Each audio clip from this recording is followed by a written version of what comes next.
It's unthinkable for a mother to kill her child and unimaginable to kill 5. How could a mother drown her 5 kids to save them from going to hell? What really happened? It's said to be one of the cases that shocked the nation. It was a terrible tragedy that caught media's attention globally. The story spread like wildfire. Reporters and first responders swarmed the area. This is the Andrea YATES case. Hey fam, welcome back to my channel. Kindly support by liking this video, subscribing to my channel and leaving a comment down below. Thank you. Now let's dive in. Andrea YATES was born on July 2nd, 1964 as Andrea Pierre Kennedy in Houston, Texas. She was the youngest of 5 children. She was an obedient kid and an overachiever who always did her best and strived for excellence in her academics and her co-curricular activities. She was kind, she'd help the elderly in the community, and she was Catholic. In fact, her whole family was Catholic. However, as a teenager, she struggled with bulimia, an eating disorder that led her to depression.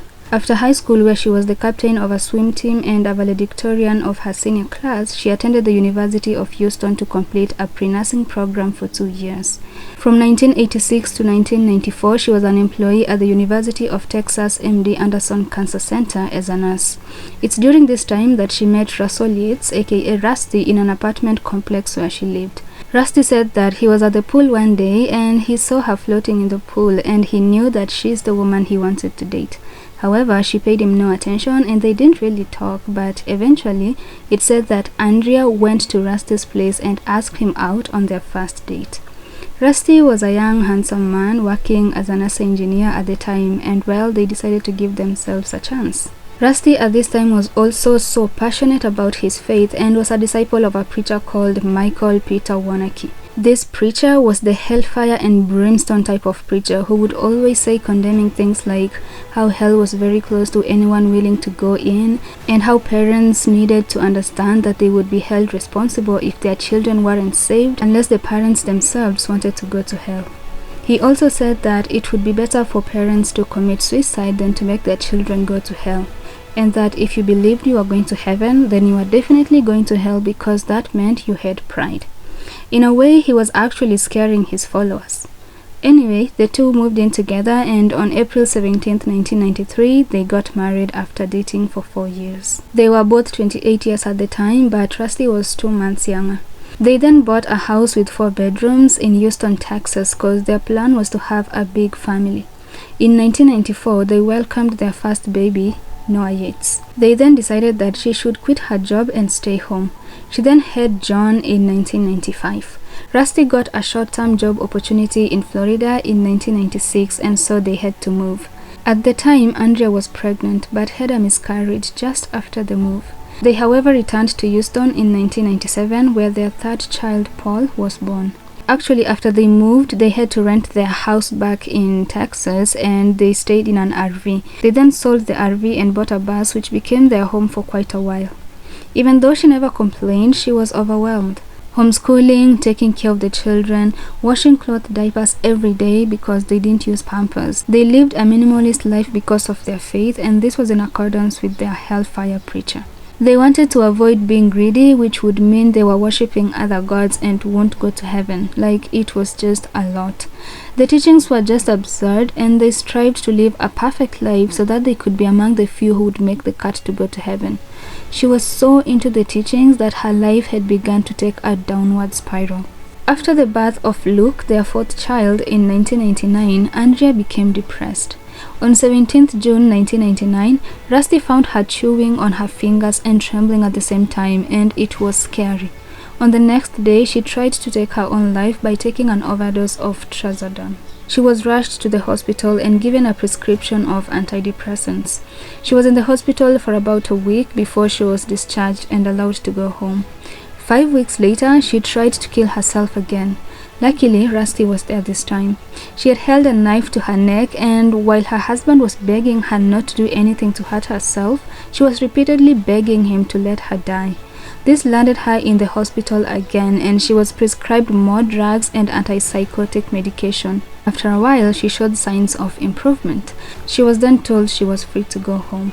Apparently, she tried to kill herself those many times to save her children because she believed she was a bad mom and she would prevent them from going to heaven. I mean, talk of being brainwashed. Rusty then decided to move them to a different home, a house, because of his wife's condition. In July 1999, she experienced a mental breakdown which climaxed. She tried to kill herself twice and was put in a psychiatric hospital twice as well. This woman really believed she had to save her kids by killing herself. Anyway, at the hospital, she was diagnosed with postpartum psychosis, and she and her husband were urged by her first psychologist not to have any more children because that would make Andrea psychologically depressed in the future and it would get even worse. But they did not take the doctor's advice because about 7 weeks after Andrea got discharged from the hospital, she got pregnant and gave birth to their last child, Mary, on the 30th of November 2000. All seemed to be going well with her. She had even stopped her medication and the family was happy again after a long time of problems after problems. However, on March 12th, 2001, Andrea's father died and it sort of triggered her depression because the two were so close. She began to withdraw even more as days went by, refused to talk to anyone, started pulling at her hair, and sought solace by intensely committing herself to reading the Bible. She even refused to feed her last child because she couldn't even take care of herself. Everyone around her was alarmed by this behavior, and on the 1st of April 2001, she was taken to the hospital and placed under the watchful eyes of a doctor who kept track of her fragile mental health. She stayed there until the doctor deemed it fit that she could be discharged. Rusty's mother, Dora Yates, came to visit, and when she saw the state of the house, she was shocked. She therefore decided to stay a while to take care of the house and her grandchildren as well because Andrea wasn't able to. The depression got to Andrea so bad that she barely did anything around the house. On May 3rd, 2001, Andrea filled her bathtub with water at around 4 o'clock in the afternoon, and when her mother-in-law asked her about it, she confessed that she had planned on killing her children on that day. On the next day, she was hospitalized again and diagnosed with postpartum depression. After a few days, she was discharged, and the psychiatrist who took care of her at that time convinced Rusty that she wasn't really gonna hurt the kids. She was just gonna kill herself if the worst got to worst, and I just don't get that part, honestly. All the while, Andrea was still displaying psychotic symptoms. Every time she saw a commercial on TV about candies, she would automatically think that she was being attacked indirectly, insinuating that she was often filling her kids' mouths with candies, and other commercials were like fat-shaming her. She sometimes hallucinated that there were cameras placed at certain corners around her house to monitor how good of a mother she was. She even thought at some point that Dora was one of those monitoring cameras with the hidden camera placed in her glasses. One day she saw a van parked close to her house and thought someone had placed a device in her home and was listening in on everything she did and said. The most frightening though was that she strongly believed that Satan was living inside her, maybe as some sort of punishment for being a bad mom. She, however, never mentioned this thought to Rusty, her psychiatrist at the time, or any close member of the family. She thought that by saying these thoughts out loud, Satan would take the information and use it against her and even push her to end the lives of her children. On the 4th of June 2001, her psychiatrist had to take her off her antipsychotic medication due to the side effects. She, however, kept her on antidepressants. As time went by, Andrea started to create false beliefs about her children in her head. She expected them to grow in a certain way intellectually, that they could be more righteous and change their manners because, according to her, and probably her preacher's teachings, they didn't have the best of manners. She believed that they could not grow upright because she was not a very present mother in their lives. She painted these terrible pictures of her children's futures. She predicted that the lives of Noah and Paul would end tragically. Her other son Luke would end up being a mute homosexual prostitute, while John would end up being a serial killer. She concluded that her children weren't going to live good lives and would end up in hell as a result. She began to recite a Bible verse from the book of Luke 17, verse 1 and 2. This meant, according to her, that she had failed her children because they weren't righteous or respectful in her eyes. On the 20th of June 2001, Rusty left the house for work at around 9 a.m., leaving the children under Andrea's care. Meanwhile, the doctor had told him to avoid leaving Andrea all by herself. He had made plans with his mom that she would come in about an hour later, that's at around 10 a.m., to take care of the children.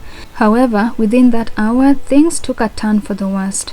Andrea drowned her 5 children. Noah was 7, John was 5, Paul was 4, Luke was 2, and Mary was 6 months old. She drowned John, Paul, and Luke first and placed their dead bodies on the bed. She then drowned baby Mary. Noah came in and asked his mother if Mary was alright after seeing her in the bathtub. He then tried to run away, but his mother caught him and drowned him as well. She left his body in the tub but carried Mary's and laid it in John's arms because she believed that John would protect Mary best on the other side. After drowning her kids, she immediately called 911 and asked that they send a police officer to their house. What's your name? Andrea. What's the problem? I just need him to come. Is your husband there? No. Well, what's the problem? Well, I need him to come. I need to know why we're coming, ma'am. Is he there standing next to you? Or she? Or me? Are you having disturbance? Are you ill or what? Yes, I'm ill. After that, she called her husband and told him that it was time. She was apparently making reference to a prophecy in the book of Revelation. The police came in some minutes later and Andrea told them that she had killed her kids while simultaneously walking towards their dead bodies. When she was asked why she killed her kids, she said that she strongly believed that Satan lived inside of her, and so if she killed the children, the police would arrest her and that she'll be executed, thereby extinguishing the devil inside her, because once she was dead, so was Satan. She claimed that if she hadn't killed the children, they would end up in Satan's hand and therefore had to save them. Rusty helped Andrea get a defense attorney, George Panham, and on September 22, 2001, she was deemed confident to stand trial, and the trial began in February 2002. Both sides brought in psychiatrists to testify. Dr. Philip Resnick led for the defense, and his counterpart was Dr. Park Deeds, who was also a consultant on the hit series Law and Order. They both agreed on several points. On March 15, 2002, Andrea faced trial in court. Her attorney said that she killed the kids because she was not in her right mind. The prosecutor, however, stated that it would only be taken into account that Andrea was insane only if she couldn't tell the difference between right and wrong, and at the time that she killed her children, she could. The prosecutor told the court that she could have shared her psychotic thoughts about Satan being inside her and the thoughts of harming the children. She had also stopped taking her medication at some point. The court proceedings took approximately 4 hours and the jury found her guilty. We, the jury, find the defendant, Andrea P. Yates, guilty of capital murder as charged in the indictment. Her husband and lawyer were very devastated.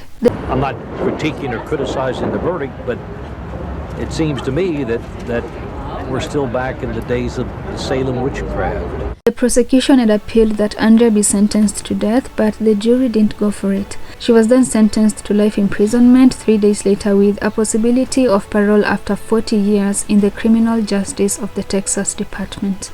Later, on January 6, 2005, Andrea's sentence was reversed after her lawyer filed for a mistrial. The court found out that a prosecution witness, the psychiatrist, had given false testimony that made the jury declare Andrea guilty.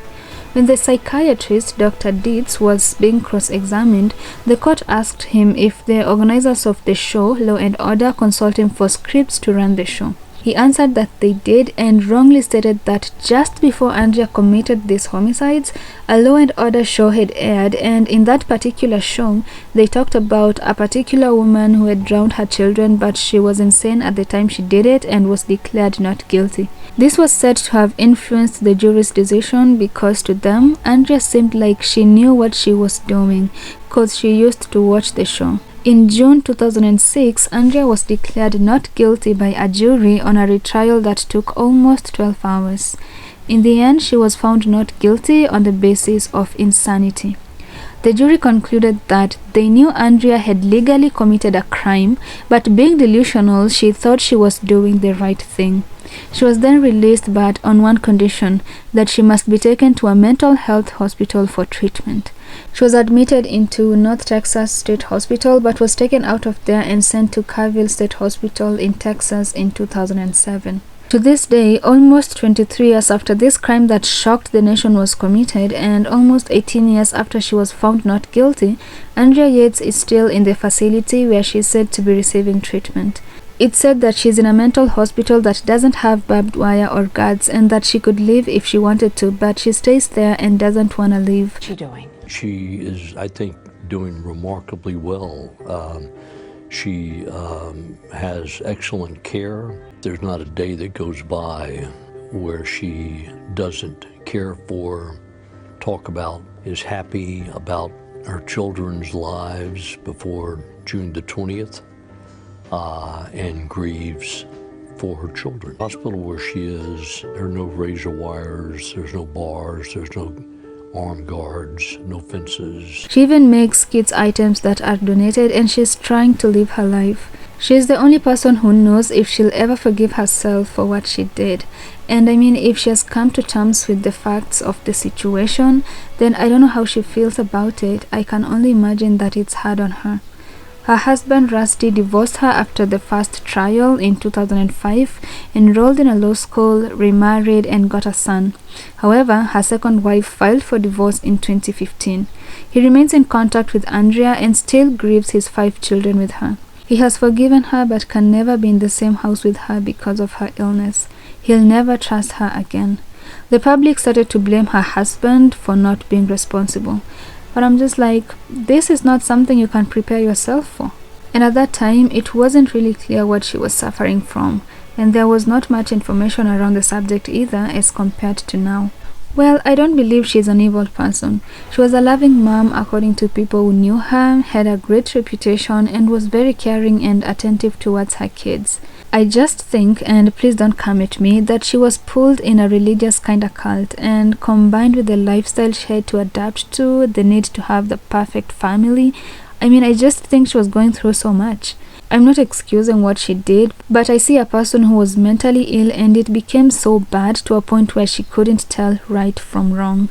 That's all for today. Thanks for watching. If you liked this video, kindly give it a thumbs up, subscribe to my channel, and you can also leave a comment down below. See you in my next one.